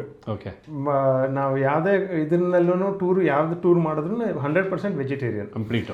ಹೌದು. ಓಕೆ, ಇದಲ್ಲದೆ ಇದರಲ್ಲಿ ಒನ್ ಸ್ಟೆಪ್ ಅಹೆಡ್ ನಾವು ಸಾತ್ವಿಕ್ ಫುಡ್ ಕೂಡ ಮಾಡ್ತೀವಿ. ಅಂದರೆ ಸಾತ್ವಿಕ್ ಫುಡ್ನಲ್ಲಿ no onion, no garlic tours. ಅಂದ್ರೆ ಇದನ್ನ ಕೆಲವು ಸ್ಪೆಸಿಫೈಡ್ ಇವರು ಬರ್ತಾರೆ, ಅವ್ರಿಗೆ ನಮ್ಗೆ ಆ ಥರನೇ ಮಾಡ್ಕೊಡ್ಬೇಕು ನೀವು ಅಂತ ಹೇಳಿ ಅವರೇ ಒಂದು ಗ್ರೂಪ್ ಇರ್ತಾರೆ, 40 ಜನ 50 ಜನ ಬರ್ತಾರೆ. ಅವ್ರಿಗೆ ಆ ಟೂರ್ನಲ್ಲಿ ಆ ಯಾತ್ರೆನಲ್ಲಿ ಅವ್ರಿಗೆ ಹೇಗೆ ಬೇಕೋ ಆ ಥರನೇ ಮಾಡ್ಕೊಡ್ತೀವಿ. ಸೂಪರ್. ಯಾಕೆಂದರೆ ಈ ಥರ ತುಂಬ ಒಂದು ಮೈಂಡ್ ಸೆಟ್ ಇಟ್ಕೊಂಡಿರ್ತಕ್ಕಂಥವ್ರು ಹೊರಗಡೆ ಟ್ರಿಪ್ ಹೋಗೋದೇ ಮರ್ತ್ಬಿಟ್ಟಿರ್ತಾರೆ. ಯಾಕೆಂದರೆ ನಮ್ಗೆ ಹೊರಗಡೆ ಹೋದಾಗ ಫುಡ್ ಸೆಟ್ ಆಗಲ್ಲ, ಫುಡ್ ಸೆಟ್ ಆದ್ರು ಈರುಳ್ಳಿ ಬೆಳ್ಳುಳ್ಳಿ ಉಪಯೋಗಿಸ್ದೆ ಅಡುಗೆ ಯಾರು ಮಾಡ್ಕೊಡಲ್ಲ, ನಾವು ಮಾಡ್ಕೊಳಕ್ಕಾಗಲ್ಲ ಅನ್ನೋದು ಮನಸ್ಸಲ್ಲಿ ಅಳುಕಿರುತ್ತೆ. ಆ ಥರ ಅಳುಕಿರ್ತಕ್ಕಂಥವ್ರಿಗೆ ಭಾಗೀರಥಿ ಟ್ರಾವೆಲ್ಸ್ ಒಂದು ವರದಾನ ಅಂತ ಖಂಡಿತ ಸರ್, ಅಲ್ವಾ? ಖಂಡಿತ. ಅದು ನಾವು ಅದನ್ನ ಮಾಡಲೇಬೇಕು, ಅದು ನಮ್ಮ ಕರ್ತವ್ಯನೂ ಕೂಡ. ಯಾಕಂದ್ರೆ ಒಬ್ರು ಯಾತ್ರೆಗೆ ಬಂದಾಗ ಊಟಕ್ಕೋಸ್ಕರ ಅವ್ರು ಯಾತ್ರೆ ನಿಲ್ಲಿಸಬಾರ್ದು ಅನ್ನೋದು ನಮ್ಮಿದು. ಆದ್ರಿಂದ ಅವರು ಎಲ್ಲೇ ಯಾತ್ರೆಗೆ ಬಂದ್ರು ಅವ್ರಿಗೆ ಆ ಥರ ಇಂಥ ಪದಾರ್ಥ ಅವ್ರಿಗೆ ಇದಾಗ್ತಾ ಇಲ್ಲ ಅಂತ ಹೇಳಿದ್ರೆ ಅವ್ರಿಗೆ ಏನಾದ್ರು ಒಂದು ಆಲ್ಟರ್ನೇಟಿವ್ ಮಾಡಿ ಕೊಡ್ತೀವಿ ಅವ್ರಿಗೆ. ಎಸ್, ಈಗ ಎಷ್ಟೋ ಜನ ಟ್ರಿಪ್ ಹೋಗಬೇಕು ಅಂತ ಆಸೆ ಪಡ್ತಾರೆ, ಬಟ್ ನಿಮ್ಮಲ್ಲಿ ಏನೇನು ಪ್ಯಾಕೇಜಸ್ ಇದೆ, ಯಾವ ಟ್ರಿಪ್ ಇದೆ, ಏನು ಕಾಸ್ಟ್ ಅಂತ ಗೊತ್ತಿರಲ್ಲ. ಅವರಿಗೆಲ್ಲ ಅಪ್ಡೇಟ್ಸ್ ಯಾವ ರೀತಿ ಸಿಗ್ಬೋದು? ಒಂದು ನಮ್ಮದು ಫೋನ್ ನಂಬರ್ಸ್ಗೆ ಅವ್ರು ಫೋನ್ ಮಾಡ್ದ ಅಂದರೆ ಎಲ್ಲ ಡೀಟೇಲ್ಸ್ ಕಳಿಸ್ತೀವಿ. ನಮ್ಮ ವೆಬ್ಸೈಟಲ್ಲಿ ಇದೆ, ವೆಬ್ಸೈಟ್ನಲ್ಲೂ ಎಲ್ಲ ಡೀಟೇಲ್ಸ್ ಕೊಟ್ಟಿದ್ದೀವಿ. ಓಕೆ.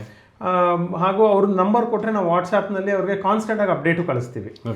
ಯಾವ ಟೂರು ಮುಂದೆ ಇನ್ನು 2 ತಿಂಗಳಲ್ಲಿ 3 ತಿಂಗಳಲ್ಲಿ ಯಾವ ಟೂರ್ಸು ಕಂಡಕ್ಟ್ ಮಾಡ್ತಾ ಇದ್ದೀವಿ, ಯಾವ ಯಾತ್ರೆಗಳಿದೆ, ಆಫರ್ಸ್ ಏನಿದೆ, ಈ ಥರದ್ದೆಲ್ಲನೂ ನಾವು ಅವ್ರಿಗೆ ಅಪ್ಡೇಟ್ ಮಾಡ್ತೀವಿ. ಎಸ್, ಗ್ರೂಪಲ್ಲಿ ಬರ್ತಕ್ಕಂಥವ್ರಿಗೆ ಯಾವ ರೀತಿಯಾದಂಥ ಟೂರ್ನ ವ್ಯವಸ್ಥೆ ಮಾಡ್ತೀರಾ, ಅಥವಾ ಇಂಡಿವಿಜುವಲ್ ಆಗಿ ಒಬ್ಬರು ಇಬ್ಬರು ಬರ್ತಾರೆ, ಅಥವಾ ಲೇಡೀಸ್ ಇರ್ತಾರೆ, ವಯಸ್ಸಾದವರು ಇರ್ತಾರೆ, ಹಸ್ಬೆಂಡ್ ವೈಫ್ ಇರ್ತಾರೆ, ಯಾವ ರೀತಿಯಾಗಿ ನಿಮಗೆ ಚಾಲೆಂಜಸ್ ಆಗುತ್ತೆ? ಸರ್ ಇವಾಗ ನಾವೇನು ಈ ತೀರ್ಥಯಾತ್ರೆ ಇದೆಲ್ಲ ಮಾಡ್ತೀವಿ, ಇದರಲ್ಲಿ 90% ಬರೋದೇ ಸೀನಿಯರ್ ಸಿಟಿಸನ್ಸ್. ಹೌದು. ಸೊ ಸೀನಿಯರ್ ಸಿಟಿಸನ್ಸ್ಗೆ ಅಂತಲೇ ನಾವು ಈ ಯಾತ್ರೆ ಇದೆ ಡಿಸೈನ್ ಮಾಡ್ಬೇಕಾದ್ರೆ ನಾವು ಅದೇ ಥರನೇ ಮಾಡಿರ್ತೀವಿ. ಇದರಲ್ಲಿ ಒಂದು ನಾವು ಐಟಿನರಿ ಪ್ರತಿದಿನ ಎಲ್ಲಿ ಏನು ನೋಡ್ತೀವಿ ಏನಾಗುತ್ತೆ ಅನ್ನೋದನ್ನ ನಾವು ಸೀನಿಯರ್ ಸಿಟಿಸನ್ಸ್ನ ಮೈಂಡಲ್ಲಿ ಇಟ್ಕೊಂಡ್ಬಿಟ್ಟೆ ಮಾಡಿದ್ದೀವಿ. ಅಂದರೆ ಅವ್ರಿಗೆ ಎಷ್ಟು ಟ್ರಾವೆಲ್ ಮಾಡೋಕ್ಕಾಗತ್ತೆ, ಒಂದು ದಿನ ಎಷ್ಟು ಊರು ನೋಡೋಕ್ಕಾಗತ್ತೆ, ಅದ್ರ ಪ್ರಕಾರನೇ ನಾವು ಅದನ್ನು ಐಟಿನರಿನ ಡಿಸೈನ್ ಮಾಡಿದ್ದೀವಿ. ಎರಡನೇದು ಊಟ ತಿಂಡಿ. ಊಟ ತಿಂಡಿನೂ ವಯಸ್ಸಾದವ್ರಿಗೆ ಹೇಗೆ ಜೀರ್ಣಕ್ಕೆ ಬರುತ್ತೆ, ಶುಗರ್ ಇರುತ್ತೆ, BP ಇರುತ್ತೆ, ಆದ್ರಿಂದ ಡಯಾಬಿಟಿಕ್ ಫ್ರೆಂಡ್ಲಿ ಫುಡ್ಡು, ಆಮೇಲೆ BP ಇರೋರಿಗೆ ವಿತೌಟ್ ಸಾಲ್ಟ್ ಬೇಕು ಅಂದ್ರೆ ಆ ಥರ ಫುಡ್ಡು, ಈ ಥರದ್ದೆಲ್ಲಾನು ಅವ್ರಿಗೆ ಹೇಗೆ ಅನುಕೂಲ ಆಗುತ್ತೋ ಅವ್ರಿಗೆ ಅನುಕೂಲ ಬೇಕೋ ಆ ಥರ ಅನುಕೂಲ ಮಾಡ್ಕೊಡ್ತೀವಿ ಫುಡ್ನಲ್ಲಿ. ಹಾಗೂ ಇಂಡಿವಿಜುವಲ್ಸ್ ಇವರೆಲ್ಲ ಬರ್ತಾರಲ್ಲ ಟೂರ್ಗೆ, ಕೆಲವರೊಬ್ಬರಿಗೆ ನಾವು ಹಾಕೋ ಟೂರ್ಸ್ ತುಂಬ ದಿನ ಜಾಸ್ತಿ ಆಗುತ್ತೆ, ಇಷ್ಟು ದಿನ ನಾವು ಬರೋಕ್ಕಾಗಲ್ಲ, ನಮ್ಗೆ ರಜಾ ಇರೋದೇ 4 ದಿನ 5 ದಿನ ಅಂದಾಗ ಅವ್ರ ಫ್ಯಾಮಿಲಿಗೆ ಹೇಗೆ ಬೇಕೋ ಎಷ್ಟು ದಿನದಲ್ಲೇ ಬೇಕೋ ಅಷ್ಟು ದಿನದಲ್ಲೇ ಇದೇ ಯಾತ್ರೆನೇ ಅವ್ರಿಗೆ ಏನೇನು ನೋಡೋಕ್ಕಾಗುತ್ತೋ ಅಷ್ಟು ತೋರಿಸಿ ಅವ್ರಿಗೆ ಪ್ರತಿಯೊಂದು ಅನುಕೂಲನೂ ಮಾಡ್ಕೊಡ್ತೀವಿ ಸರ್. ಇದು ನಮ್ಮ ಬ್ರೋಷರ್. ಇದು ಇದ್ರಲ್ಲಿ ನಮ್ದು ಎಲ್ಲ ಮೆನ್ಷನ್ ಮಾಡಿದೀವಿ. ಅಂದ್ರೆ ಇವಾಗ ನಿಮ್ಗೆ ನಾರ್ತ್ ಇಂಡಿಯಾ ಕಡೆ ಅಂದ್ರೆ ಶಾರದಾಮ್ ಮಾಡ್ತೀವಿ, ಧೋಧಾಮು, ಅಯೋಧ್ಯ ಟೂರು, ಹಾಗೂ ನೇಪಾಳ, ಅಮರ್ನಾಥ್, ಕಾಶ್ಮೀರು, ಹಿಮಾಚಲ್ ಪ್ರದೇಶ್ ಟೂರ್ ಮಾಡ್ತೀವಿ, ಮಧ್ಯಪ್ರದೇಶ, ರಾಜಸ್ಥಾನ್, ಗುಜರಾತ್, ಸೌತ್ ಇಂಡಿಯಾನಲ್ಲಿ ಆಂಧ್ರ, ತಮಿಳುನಾಡು, ಕರ್ನಾಟಕ, ಇದೆಲ್ಲಾನು ಮಾಡ್ತಾ ಇದ್ದೀವಿ. ಅಂದ್ರೆ ಇದು ಒಂದು ಬುಕ್ ಮಾಡಿ ಇಟ್ಬಿಟ್ಟಿದ್ದೀರಾ? ಇದೊಂದು ಬುಕ್ ಮಾಡಿ ಯಾರು ಬಂದ್ರು ಕೊಡ್ತೀರಾ? ಇದರಲ್ಲಿ ಯಾವ ಊರು ನೋಡ್ತಾರ ಅವರು, ಅವ್ರಿಗೆ ಆ ಯಾತ್ರೆಗೆ ಎಷ್ಟು ಟೂರ್ ಕಾಸ್ಟ್ ಆಗತ್ತೆ, ಯಾವ ಡೇಟ್ ನಲ್ಲಿ ಹೊರಡುತ್ತೆ, ಪ್ರತಿಯೊಂದು ಮಾಹಿತಿನೂ ಇದರಲ್ಲಿ. ತುಂಬಾ ಸಂತೋಷ ಆಯ್ತು ಬುಕ್ ನೋಡಿ. ಯಾಕೆಂದ್ರೆ ನನಗೆ ಕೆಲವರು ಅಂತಂತಲ್ಲ, ಬಟ್ ಎಲ್ಲನೂ ಒಂದು ಬಿಸ್ನೆಸ್ಸು, ಬಟ್ ಒಂದು ಬಿಸ್ನೆಸ್ ಆಗಿ ನೋಡಿದೆ, ಒಂದು ಮಾನವೀಯತೆ ದೃಷ್ಟಿಯಿಂದ ಒಂದು ಭಗವಂತನ ಸೇವೆ ಅಂತ ತಿಳ್ಕೊಂಡು ಮಾಡ್ತಕ್ಕಂಥದ್ದು ಬಹಳ ಮುಖ್ಯ. ಯಾಕೆಂದರೆ ನಮ್ಗೆ ಈ ರೀತಿಯಾಗಿ ಟ್ರಾನ್ಸ್ಪರೆಂಟಾಗಿ ನೀವು ಒಂದು ಬುಕ್ಲೆಟ್ ಕೊಟ್ಟಾಗ, ಒಂದು ಪ್ಯಾಕೇಜ್ ಕೊಟ್ಟಾಗ, ಅದು ಯಾರೇ ಬರಲಿ, ಬಡವರೇ ಬರಲಿ, ಶ್ರೀಮಂತರೇ ಬರಲಿ, ಮೇಲ್ ಇರಲಿ, ಫೀಮೇಲ್ ಇರಲಿ, ಎಲ್ಲರಿಗೂ ಒಂದೇ ರೀತಿಯಾದಂಥ ನ್ಯಾಯ ಅಲ್ವಾ? ಆ ಥರ ಇರೋದ್ರಿಂದ ಖಂಡಿತ ವೀಕ್ಷಕರೇ, ನಾನು ಗೂಗಲ್ ಡ್ರೈವ್ಗೆ ಈ ಒಂದು ಬುಕ್ನ ಒಂದು PDF ಹಾಕಿ ನಿಮಗೆ ಲಿಂಕ್ನ ಕೊಟ್ಟಿರ್ತೀನಿ. ಕಂಪ್ಲೀಟಾಗಿ ನೀವು ಸಹ ಚೆಕ್ ಮಾಡ್ಕೋಬೋದು ಅಲ್ವಾ ಸರ್? ಹೌದು. ಇನ್ನು ಟ್ರಿಪ್ ಹೋದಾಗ ನೀವು ಬಸ್ ಆಗ್ಬೋದು ಅಥವಾ ರೂಮ್ಸ್ ಆಗ್ಬೋದು, ಯಾವ ರೀತಿಯಾಗಿ ವ್ಯವಸ್ಥೆ ಮಾಡ್ತೀರಿ? ಯಾವ ಸ್ಟಾರಲ್ಲಿ ಒಂದು ರೂಮ್ಸ್ನ ವ್ಯವಸ್ಥೆ ಮಾಡ್ತೀವಿ ಸರ್? ನಾವು ಎಲ್ಲ ಯಾತ್ರೆಗಳೇನಿದೆ ಇಲ್ಲಿರೋ ಹೋಟೆಲ್ಸ್ ರೂಮ್ಸ್ ಏನು ನಾವು ಬುಕ್ ಮಾಡ್ತೀವಿ, ಇದೆಲ್ಲಾನು 2 ಸ್ಟಾರ್ ಪ್ರೀಮಿಯಂ, 3 ಸ್ಟಾರ್ ಕ್ಯಾಟಗರಿ ರೂಮ್ಸ್ನಲ್ಲಿ ನಮ್ಮ ಟೂರ್ನಲ್ಲಿ ನಾವು ಪ್ರೊವೈಡ್ ಮಾಡ್ತೀವಿ. ಇದೆಲ್ಲಾನು ಹಾಗೇನೂ ನೋಡಿಲ್ಲ ನಾವು, ಪ್ರತಿಯೊಂದು ನಾವು ಹೋಗಿ ಖುದ್ದಾಗಿ ಇದನ್ನೆಲ್ಲ ಮುಂಚೆ ಸರ್ಚ್ ಮಾಡ್ತೀವಿ, ರಿಸರ್ಚ್ ಮಾಡ್ತೀವಿ. ಆಮೇಲೆ ಇದೆಲ್ಲ ನಮ್ಮ ಸ್ಟ್ಯಾಂಡರ್ಡ್ಗೆ ಇದು ಸರಿಗಿದೆ ಅಂದಮೇಲೆ ಅದನ್ನು ಹೋಟೆಲ್ಸ್ ಬುಕ್ ಮಾಡೋದು. ನಾವು ಯಾವುದೇ ಒಂದು ಕಂಪ್ಯೂಟರ್ನಲ್ಲಿ ಇಂಟರ್ನೆಟ್ನಲ್ಲಿ ನೋಡ್ಬಿಟ್ಟು ಚೆನ್ನಾಗಿದೆ, ಆಚೆ ಕಡೆ ಫೋಟೋ ಚೆನ್ನಾಗಿದೆ ಅಂತ ಹೇಳಿ ಬುಕ್ ಮಾಡಲ್ಲ. ಇದು ಪ್ರತಿಯೊಂದು ರೂಮು, ಪ್ರತಿಯೊಂದು ಜಾಗದಲ್ಲೂ ಹೋಗಿ ಎಲ್ಲ ಅನುಕೂಲ ಇರೋವಂಥದ್ದು ನೋಡ್ಬಿಟ್ಟೆ ರೂಮ್ಸ್ ಬುಕ್ ಮಾಡೋದು ನಾವು. ಆ ಬಸ್ಸು ಕೂಡ ಅಷ್ಟೇನೆ, ನಮ್ಮ ಯಾತ್ರೆನಲ್ಲಿ ಹೋಗೋ ಎಲ್ಲ ಇದರಲ್ಲಿ ಮೋಸ್ಟ್ ಕಂಫರ್ಟಬಲ್ ಹೊಸ ಬಸ್ಸು, ಆದಷ್ಟು ಹೊಸ ಬಸ್ನಲ್ಲೇ ಕೊಡ್ತೀವಿ ನಾವು. ಎಲ್ಲ 2x2 ಪುಷ್ ಬ್ಯಾಕ್ ಸೀಟ್ಸ್ ಇರುತ್ತೆ, ಏರ್ ಕಂಡೀಷನಿಂಗ್ ಇರುತ್ತೆ, ಹಾಗೂ ಅವ್ರಿಗೆ ಏನು ಜರ್ನಿ ಮಾಡ್ತಾರೆ ಇದು ಜರ್ನಿ ಅವ್ರಿಗೆ ಕಂಫರ್ಟಬಲ್ ಆಗಿರೋ ಹಾಗೆ ನಾವು ಬಸ್ನ ಪ್ರೊವೈಡ್ ಮಾಡ್ತೀವಿ. ಇವಾಗ ನೀವೇ ಕೇಳಿದಾಗೆ ನಮ್ಮ ಕಂಪನಿ 60 ವರ್ಷದಿಂದ ಏನು ನಾವು ನಡ್ಸ್ಕೊಂಡು ಬಂದಿದ್ದೇವೆ, ಇದನ್ನು ನೀವು ಇನ್ನು ಮುಂದೆ ಪ್ರವಾಸಕ್ಕೆ ನೀವು ಹೋಗಬೇಕಾದ್ರೆ ಅಥವಾ ನಿಮ್ಮ ತಂದೆ ತಾಯಿ ಹೋಗಬೇಕಾದ್ರೆ ಖಂಡಿತವಾಗ್ಲೂ ಕಳಿಸ್ಕೊಡಿ. ನೀವು ಏನೇ ಮಾಹಿತಿ ಬೇಕಾದಲ್ಲಿ ನಮ್ಮ ಕರೆ ಮಾಡಿ, ಇಲ್ಲ ನಮ್ಮ ಆಫೀಸಿಗೆ ಬನ್ನಿ, ನಾವು ಪ್ರತಿಯೊಂದು ತಿಳಿಸ್ಕೊಡ್ತೀವಿ. ನೋಡಿ ಆಮೇಲೆ ನೀವು ಬುಕ್ ಮಾಡಿ. ಅಂದರೆ ಇದರಲ್ಲಿ ಯಾವುದೇನು ನಮ್ಮ ಟ್ರಾನ್ಸ್ಪರೆಂಟ್ ಆಗಿದ್ದೀವಿ, ನಾವು ಯಾವುದು ಮುಚ್ಚುಮರೆ ಇಲ್ಲ. ಪ್ರತಿಯೊಂದೂ ನಾವು ಬುಕ್ನಲ್ಲಿ ಏನು ಕೊಟ್ಟಿದ್ದೀವಿ ಅದೇ ಥರನೇ ಯಾತ್ರೆ ಇರುತ್ತೆ ನಿಮಗೆ. ಸರ್, ಇನ್ನೇನೋ ಒಂದು ಬಸ್ಸು ನಾವು ಕರ್ಕೊಂಡು ಹೋಗ್ಬೋದು ಅಥವಾ ಟ್ರೈನು ಬುಕ್ ಮಾಡ್ಕೋಬೋದು. ಇನ್ನು ಫ್ಲೈಟ್ ಅಂತಕ್ಕಂಥದ್ದು ತುಂಬ ಕಾಂಪ್ಲಿಕೇಟೆಡ್ ಅಂತಲೇ ಹೇಳ್ಬೋದು, ಯಾಕಂದರೆ ಅಷ್ಟು ಬಲ್ಕಲ್ಲಿ ನೀವು ಬುಕ್ ಮಾಡ್ತೀರಿ. ಇದೆಲ್ಲ ಯಾವ ರೀತಿಯಾಗಿ ಮೇಂಟೈನ್ಸ್ ಮಾಡ್ತೀರಾ? ಹೌದು ಸರ್, ನಮ್ಮ ಏನಿದೆ ಇವಾಗ ಫ್ಲೈಟ್ದೆಲ್ಲ ಟಿಕೆಟ್ಸು ನಾವು ಆಲ್ಮೋಸ್ಟ್ ಆಲ್ ಏರ್ಲೈನ್ಸ್ಗೆ ನಾವು ಆಥರೈಸ್ಡ್ ಏಜೆಂಟ್ಸು. ಸೊ ಆದ್ದರಿಂದ ನಮಗೆ ಫ್ಲೈಟ್ ಟಿಕೆಟ್ಸು ಏನು ಜನಗಳಿಗೆ ಕಾಮನ್ ಆಗಿ ಸಿಗುತ್ತೆ ಅದಕ್ಕಿಂತ ಕಡಿಮೆ ದರದಲ್ಲೇ ನಮಗೆ ಸಿಗುತ್ತೆ. ಸೊ ಅದೇ ಬೆನಿಫಿಟ್ನೇ ನಾವು ನಮ್ಮ ಕಸ್ಟಮರ್ಸ್ಗೂ ಪಾಸ್ ಮಾಡ್ತೀವಿ. ಸೊ ಅವತ್ತಿನ ದಿನ ಅವ್ರು ಏನು ಬಂದು ಬುಕ್ ಮಾಡಿದಾಗ ಏನು ರೇಟ್ ಇರುತ್ತೋ ಆ ರೇಟ್ನಲ್ಲೇ ಅವ್ರಿಗೆ ಬುಕಿಂಗ್ ಮಾಡಿ ಕೊಡ್ತೀವಿ. ಸೊ ಫ್ಲೈಟ್ನಲ್ಲಿ ಪಾಪ ಅವರೆಲ್ಲೋ ಬುಕ್ ಮಾಡಿ ಅವ್ರು ಜಾಸ್ತಿ ಇದಾಗೋದು ಬೇಡ, ಅದನ್ನು ಕೂಡ ನಾವೇನೇ ಅವ್ರಿಗೆ ಫ್ಲೈಟ್ ಟಿಕೆಟ್ಸಿಂದನೂ ನಾವೇನೇ ಬುಕ್ ಮಾಡಿ ಕೊಡ್ತೀವಿ. ಎಸ್ ಸರ್, ನನಗಂತೂ ಒಂದು ಕಾನ್ಫಿಡೆಂಟ್ ಇದೆ, ಯಾಕೆಂದರೆ ನೀವು ಅಲ್ಲಿ ಹೋದಾಗ ಊಟ ತಿಂಡಿಯ ಕೇರ್ ತೊಗೊಳ್ತೀರಾ, ಬಟ್ ನೇಚರ್ ಅನ್ನೋದು ಅವಳು ಹೇಳಿದ್ರಿ ನಮ್ಮ ಕೈಲಿಲ್ಲ ಅಂತ. ಆ ನೇಚರಿಂದ ಜನಗಳಿಗೆ ಏನಾದ್ರು ಆರೋಗ್ಯದಲ್ಲಿ ಏರುಪೇರಾದರೆ ಯಾವ ರೀತಿಯಾಗಿ ನೀವು ಕೇರ್ ತೊಗೊಳ್ತೀರಾ? ಫಸ್ಟ್ ಏಡ್ ಕಿಟ್ ಎಲ್ಲ ಏನಿರುತ್ತೆ ಅದನ್ನು ಪ್ರತಿಯೊಂದು ಬಸ್ನಲ್ಲಿ ನಾವು ಇಟ್ಟಿರ್ತೀವಿ. ಹಾಗೂ ಬೇರೆ ಇನ್ನೇನೇ ಆರೋಗ್ಯದಲ್ಲಿ ಹೆಚ್ಚು ಕಡಿಮೆ ಆದ್ರೂ ನಮ್ಮ ಟೂರ್ ಮ್ಯಾನೇಜರ್ಸ್ ಏನಿದ್ದಾರೆ ಅವರು 24/7 ಮಧ್ಯರಾತ್ರಿ ಆಗಲಿ ಬೆಳಗ್ಗೆ ಆಗಲಿ ಅವ್ರು ಯಾವಾಗಲೂ ಅವೈಲೇಬಲ್ ಇರ್ತಾರೆ. ಏನೇ ಸಮಸ್ಯೆ ಬಂದ್ರೂ ಅವ್ರು ಇಮಿಡಿಯೇಟ್ ಆಗಿ ಅಟೆಂಡ್ ಮಾಡ್ತಾರೆ. ನಿಯರೆಸ್ಟ್ ಇರೋ ಡಾಕ್ಟರ್ ಕರ್ಕೊಂಡ್ಬರ್ತಾರೆ, ಇಲ್ಲ ಇವ್ರನ್ನೇ ಕರ್ಕೊಂಡು ಹೋಗಿ ಅವ್ರಿಗೆ ಹಾಸ್ಪಿಟಲಲ್ಲಿ ತೋರಿಸ್ಬೇಕು ಅಂತ ಇದ್ರೆ ತೋರಿಸಿ ಅವ್ರನ್ನೆಲ್ಲ ಹುಷಾರು ಮಾಡಿ ಕರ್ಕೊಂಡ್ಬರ್ತಾರೆ. ಇದಿಷ್ಟು ಅಸಿಸ್ಟೆನ್ಸು ನಮ್ಮ ಮ್ಯಾನೇಜರ್ಸು ಅಲ್ಲಿ ಹೋಗಿರೋವಂಥ ನಮ್ಮ ಟೀಮ್ ಮಾಡ್ತಾರೆ. ಖಂಡಿತ ಅವರು ಟೂರ್ ಮ್ಯಾನೇಜರ್ ಅಲ್ಲ ಸರ್, ಟೂರ್ ವಾಚ್ಮೆನ್ ಅಂತ ಹೇಳ್ಬೋದು, ಯಾಕಂದರೆ ಹಗಲು ರಾತ್ರಿ ಜನಗಳನ್ನ ಕಾಯ್ತಾರೆ, ಹೌದು. ಎಲ್ಲರನ್ನೂ ಸಹ ತುಂಬ ಚೆನ್ನಾಗಿ ಕೇರ್ ತೊಗೊಳ್ತಾರೆ. ಅಂಥವ್ರಿಗೂ ಸಹ ನಾನು ಧನ್ಯವಾದನ ತಿಳಿಸ್ತಾ ಇದ್ದೀನಿ. ಆ್ಯಂಡ್ ತುಂಬ ಒಳ್ಳೆ ಮಾಹಿತಿ ತಿಳಿಸ್ಕೊಟ್ಟಿದ್ದೀರಾ. Thank you sir. ನಮಸ್ಕಾರ, ನಾನು ಡಾಕ್ಟರ್ ಲೀಲಾ ಅಂತ. ಭಾಗೀರಥಿ ಟ್ರಾವೆಲ್ಸಿಂದ ನಾನು ತುಂಬ ಸಲ ಪ್ರಯಾಣ ಮಾಡಿದ್ದೀವಿ. ಎಸ್ಪೆಷಲಿ ನಮ್ಮ ಗ್ರೂಪು ಸ್ವಲ್ಪ ನಮ್ಮ ಫ್ಯಾಮಿಲಿ ಗ್ರೂಪೇ ದೊಡ್ಡದು. ಮಿನಿಮಮ್ ಅಂದ್ರೂ ನಾವು 40 ಮೇಲೆ ಜನದ ಮೇಲೆ ಹೋಗ್ತಾ ಇದ್ದಿದ್ದು. ಫಸ್ಟ್ ಸ್ಟಾರ್ಟ್ ಮಾಡಿದ್ದು ನಾವು ಕಾಶ್ಮೀರ್ ಟ್ರಿಪ್ಪಿಂದ. ಅಲ್ಲಿ ನಮಗೆ ಊಟ ಒಂದು ಕೊಟ್ಟರು ಅಂದರೆ ಅಷ್ಟು ಚೆನ್ನಾಗಿತ್ತು. ಒಳ್ಳೆ ಅಡುಗೆಯವರು, ತುಂಬ ಚೆನ್ನಾಗಿತ್ತು. ಎಸ್ಪೆಷಲಿ ನಮ್ಮ ವಯಸ್ಸಾದವ್ರನ್ನೇ ಕರ್ಕೊಂಡೋಗಿದ್ವಿ. ಎಷ್ಟು ಚೆನ್ನಾಗಿ ನೋಡಿಕೊಂಡ್ರು ಅಂದರೆ ನಮ್ಗೆ ಯಾವ ತೊಂದರೆ ಇಲ್ದಂಗೆ ಕರ್ಕೊಂಬಂದರು. ಹಾಗಾಗಿ ನಾವು ಪ್ರತಿ ಸಲ ಇಲ್ಲೇ ಬಂದು ಈ ಇದ್ರ ಮುಖಾಂತರನೇ ಹೋಗ್ತಾಯಿದ್ದೀವಿ. ಆಲ್ರೆಡಿ 4-5 ಟ್ರಿಪ್ ಆಗಿದೆ ಸರ್ ನಮ್ಮದು.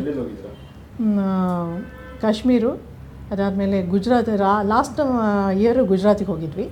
ಆಗ ನಮ್ಮ ತಂದೆ 91 ಇಯರ್ಸು. ಅವ್ರನ್ನ ಸಹ ಅಷ್ಟು ಕೇರಾಗಿ ನೋಡಿಕೊಂಡ್ರು. ಅವ್ರಿಗೆ ಯಾವ ಥರ ಬೇಕೋ ಆ ಥರ ಅಡುಗೆ ಮಾಡಿಕೊಡ್ತಾಯಿದ್ರು. ನಮಗೆ ಮುದ್ದೆ ಬೇಕು ಅನ್ನೋದು, ಹೋಳಿಗೆ ಬೇಕು ಅಂದಿದ್ದು, ಒಂದು ಹೋಳಿಗೆ ಊಟನೂ ಕೊಡ್ತಾಯಿದ್ರು ಪ್ರತಿ ಸಲನೂ. ಒಳ್ಳೆ ಅಡುಗೆದ ವಿಚಾರದಲ್ಲಿ ಆಮೇಲೆ ಒಬ್ಬರು ಕಾಯಿಲೆ ತಪ್ಪಲಿಲ್ಲ ಸರ್. ಅಷ್ಟು 10-12 ದಿವಸ ಟ್ರಿಪ್ ಹೊಡೋದ್ರೂ ಎಲ್ಲ ಏಜ್ಡ್ ಇವ್ರನ್ನೇ ಕರ್ಕೊಂಡು ಹೋಗ್ತಾಯಿದ್ದು. ಎಲ್ಲರೂ ತುಂಬ ಚೆನ್ನಾಗಿ ಯಾವ ಏನೂ ಹುಷಾರು ತಪ್ಪದೇ ಎಲ್ಲ ವಾಪಸ್ ಬಂದ್ವಿ. ಹಾಗಾಗಿ ನಾವು ಇದೇ ಟ್ರಿಪ್ಪಿಗೆ ಬರ್ತಾಯಿರ್ತೀವಿ. ಈ ಸತಿ ಚಾರೋಧಾಮ್ಗೆ ಹೊರಟಿದ್ದೀವಿ ಸರ್. ಈ ಸತಿ ಇದು ಈಗ ಜೂನ್ 6 ಹೋಗೋಣ ಅಂತ ಅಂದ್ಕೊಂಡಿದ್ದೀವಿ. ಅದಕ್ಕೆ ಬುಕ್ ಮಾಡೋಕ್ಕೆ ಅಂತ ಬಂದಿದ್ದೆ ಸರ್ ಇಲ್ಲಿ. ಈ ಸತಿ ನಾವು ಒಂದು 26 ಮೆಂಬರ್ಸ್ ಹೊರಟಿದ್ದೀವಿ. ಲಾಸ್ಟ್ ಟೈಮ್ ಒಂದು ಸತಿ ಹೋದಾಗ 46 ಜನ ಹೋಗಿದ್ವಿ, ಇನ್ನೊಂದು ಸತಿ 43 ಜನ ಹೋಗಿದ್ವಿ. ಆ ಥರ ಹೋಗ್ತೀವಿ. ಎಲ್ಲ ಆಲ್ಮೋಸ್ಟ್ ಸೀನಿಯರ್ ಸಿಟಿಸನ್ಸೇ ಜಾಸ್ತಿ ಇದ್ದರು, ಬಟ್ ಚಿಕ್ಕ ಮಕ್ಕಳು ಇದ್ದರು. ಎಲ್ಲರನ್ನೂ ಕೇರ್ ತುಂಬ ಚೆನ್ನಾಗಿ ತೊಗೊಂಡಿದ್ದಾರೆ. ಮತ್ತು ರೂಮ್ಸು ಅಷ್ಟೇ ಒಳ್ಳೇದು ಬುಕ್ ಮಾಡಿಕೊಡ್ತಾಯಿದ್ರು. ಯಾವುದೇ ಥರದ್ದು ನಮಗೆ ಕಂಪ್ಲೇಂಟ್ಸ್ ಇರಲಿಲ್ಲ ಸರ್. ಭಾಗೀರಥಿ ಟ್ರಾವೆಲ್ಸಿಂದ ಆರಾಮಾಗಿ ಯಾವುದು ಯೋಚನೆಯೂ ಇಲ್ಲದೆ ನಮ್ಮ ಮನೆಯವ್ರ ಜೊತೆ ಹೋದಂಗೆ ಅನ್ನಿಸ್ತಾ ಇರುತ್ತೆ. ಎಲ್ಲ ಟ್ರಿಪ್ನಲ್ಲೂ ನಮ್ಮ ತುಂಬ ಕೇರ್ ತೊಗೊಂಡು ನೋಡಿಕೊಂಡು ಕರ್ಕೊಂಬರ್ತಾರೆ. ಹಾಗಾಗಿ ಯಾವುದೇ ಹೆಸಿಟೇಷನ್ ಇಲ್ಲದೆ ಎಲ್ಲರೂ ಈ ಟ್ರಾವೆಲ್ಸಲ್ಲಿ ಹೋಗ್ಬೋದು ಸರ್. ಮತ್ತು ನಮಗೆ ಎಟ್ಕೋ ಪ್ರೈಸಲ್ಲಿ ಕೊಡ್ತಾರೆ, ಅದು ಮುಖ್ಯ ಸರ್. ಹೌದು ಸರ್. ನಮಸ್ಕಾರ. ನನ್ನ ಹೆಸರು ಹರೀಶ್ ಶರ್ಮಾ ಅಂತ. ಭಾಗೀರಥಿ ಟ್ರಾವೆಲ್ಸ್ ಸಂಸ್ಥೆಯಲ್ಲಿ 17 ವರ್ಷದಿಂದ ಕೆಲಸ ಮಾಡ್ತಾಯಿದ್ದೀನಿ. ಈ ಸಂಸ್ಥೆ ನನಗೆ ಮಾಡಿಕೊಟ್ಟಂಥ ಟೂರ್ ಮ್ಯಾನೇಜರಾಗಿ ನಾನು ಕೆಲಸ ಮಾಡ್ತೀನಿ. ಎಲ್ಲರನ್ನೂ ಇಲ್ಲಿಂದ ಯಾತ್ರಿಗಳು ಬರೋರು, ಒಂದು ಪ್ಲೇಸಲ್ಲಿ ಬ್ಯಾಂಗ್ಳೂರಿಂದ ಬರೋರನ್ನ ನಾನು ಕರೆದೊಯ್ದು ಅವ್ರಿಗೆ ಯಾತ್ರೆಗಳನ್ನೆಲ್ಲ ಸಂಪೂರ್ಣವಾಗಿ ವಸತಿ, ಉಪಚಾರ, ಊಟ ಇದೆಲ್ಲ ನೋಡಿ, ಆಲ್ಮೋಸ್ಟ್ ಹಿರಿಯರು ಬರೋದ್ರಿಂದ ನಮ್ಮ ಭಾಗೀರಥಿ ಟ್ರಾವೆಲ್ಸಲ್ಲಿ ಅವರನ್ನು ಕರೆದೊಯ್ದು ಎಲ್ಲ ಮುಗಿಸಿ ಬಂದಾದ ಮೇಲೆ ನಮಗೂ ಅವರ ಆಶೀರ್ವಾದ ಸಿಗಲಿ ಅಂತ ಈ ಯಾತ್ರೆನ 17 ವರ್ಷದಿಂದ ಮಾಡ್ತಾಯಿದ್ದೀವಿ. ಮುಂದಕ್ಕೂ ಮಾಡಬೇಕು ಅಂದ್ಕೊಂಡಿದ್ದೀವಿ. ತಮ್ಮ ಆಶೀರ್ವಾದ ಸದಾ ಹೀಗೆ ಇರಲಿ ಭಾಗೀರಥಿ ಟ್ರಾವೆಲ್ಸ್ ಪರವಾಗಿ. ತಾವೂ ಬನ್ನಿ ಭಾಗೀರಥಿ ಟ್ರಾವೆಲ್ಸ್ಗೆ, ನಿಮ್ಮ ಆಶೀರ್ವಾದ ಮುಂದಕ್ಕೂ ಸಿಗಲಿ ಅಂತ ನಾನು ಭಾಗೀರಥಿ ಟ್ರಾವೆಲ್ಸ್ ಪರವಾಗಿ ಆಶಿಸ್ತೀನಿ ಸರ್. ನೋಡಿದ್ರೆ ವೀಕ್ಷಕರೇ, ಒಂದು ಪ್ರವಾಸ ಹೋಗೋದಕ್ಕೆ ಏನೆಲ್ಲ ನಾವು ಕ್ರಮ ಕೈಗೊಳ್ಳಬೇಕು, ಹಾಗೆ ಅವರು ಯಾವ ರೀತಿಯಾಗಿ ಕ್ರಮ ಕೈಗೊಳ್ತಾರೆ ಅನ್ನೋದಕ್ಕೆ ಬೆಸ್ಟ್ ಎಕ್ಸಾಂಪಲ್ ಭಾಗೀರಥಿ ಟ್ರಾವೆಲ್ಸು 1000 ಇರ್ಬೋದು. ಅಂದರೆ 10 ಕಟ್ಟುವ ಕಡೆ ಒಂದು ಮುತ್ತು ಕಟ್ಟು ಅಂತಾರಲ್ಲ, ಆ ರೀತಿಯಾಗಿರ್ತಕ್ಕಂಥ ಟ್ರಾವೆಲ್ಸ್ ಅಂದರೆ ಭಾಗೀರಥಿ ಟ್ರಾವೆಲ್ಸ್. ಗೊತ್ತಲ್ವಾ ನಿಮಗೆ? ಬೆಂಗಳೂರಿನ ಬಸವನಗುಡಿಯ ನೆಟ್ಕಲಪ್ಪ ಸರ್ಕಲ್ ಇದೆ. ಆ ನೆಟ್ಕಲಪ್ಪ ಸರ್ಕಲಲ್ಲಿ ವಿನಾಯಕ ದೇವಸ್ಥಾನ ಇದೆ. ಆ ದೇವಸ್ಥಾನ ಎದುರುಗಡೆ ಇರ್ತಕ್ಕಂಥದ್ದೇ ಭಾಗೀರಥಿ ಟ್ರಾವೆಲ್ಸ್. ನೀವು ಪ್ರವಾಸ ಹೋಗ್ತಿರೋ ಬಿಡ್ತಿರೋ ನನಗಂತೂ ಗೊತ್ತಿಲ್ಲ, ಇಲ್ಲಿ ಬನ್ನಿ, ಪ್ರೀತಿಯಿಂದ ನಿಮಗೆ ಸ್ವಾಗತ ಮಾಡ್ತಾರೆ. ತಿಳ್ಕೊಳ್ಳಿ, ಒಂದು ಪ್ಲ್ಯಾನ್ ಮಾಡಿ, ತದನಂತರ ನೀವು ಟ್ರಿಪ್ ಹೋಗ್ಬೋದು. ಹೋಗಿ ಬಂದಮೇಲೆ ನಿಮಗೆ ಮನಸ್ಸಿಗೂ ಉಲ್ಲಾಸ ಆಗುತ್ತೆ, ಹೊಸ ಹೊಸ ಜನಗಳ ಪರಿಚಯ ಆಗುತ್ತೆ. ಯಾರಿಗೂ ಗೊತ್ತು ಅದರಲ್ಲಿ ಎಷ್ಟು ಜನ ಸ್ನೇಹಿತರಾಗ್ತಾರೋ, ಯಾವ್ಯಾವ ದೇವರ ಒಂದು ಆಶೀರ್ವಾದ ನಿಮ್ಮ ಮೇಲೆ ಇದೆಯೋ ಅಂತ. ಹಾಗಿದ್ರೆ ನಿಮ್ಮೆಲ್ಲರ ಒಂದು ಕನಸೇನಿದೆ ಪ್ರವಾಸ ಹೋಗಬೇಕು ಅಂತಕ್ಕಂಥದ್ದು, ಆ ಕಾಶಿ ಯಾತ್ರೆ ಮಾಡೋದಾಗಲಿ ಅಥವಾ ಪುಣ್ಯಕ್ಷೇತ್ರಗಳನ್ನ ಸುತ್ತೋದಾಗಲಿ, ಭಾಗೀರಥಿ ಟ್ರಾವೆಲ್ಸ್ ಮೂಲಕ ತಮ್ಮ ಆಸೆನೂ ಈಡೇರಲಿ ಅಂತ ನನ್ನ ಒಂದು ಅಭಿಲಾಷೆ. ಇವರ ಒಂದು ಕಂಪ್ಲೀಟ್ ಆದಂಥ ಡೀಟೇಲ್ಸು ಡಿಸ್ಕ್ರಿಪ್ಷನ್ ಬಾಕ್ಸಲ್ಲಿ ಕೊಟ್ಟಿರ್ತೀನಿ. ಅಡ್ರೆಸ್ ಆಗ್ಬೋದು, ನ್ಯಾವಿಗೇಷನ್ ಆಗ್ಬೋದು, ವೆಬ್ಸೈಟ್ ಆಗ್ಬೋದು, ಫೋನ್ ನಂಬರ್ ಆಗ್ಬೋದು, ಪ್ರತಿಯೊಂದು ಕೊಟ್ಟಿರ್ತೀನಿ.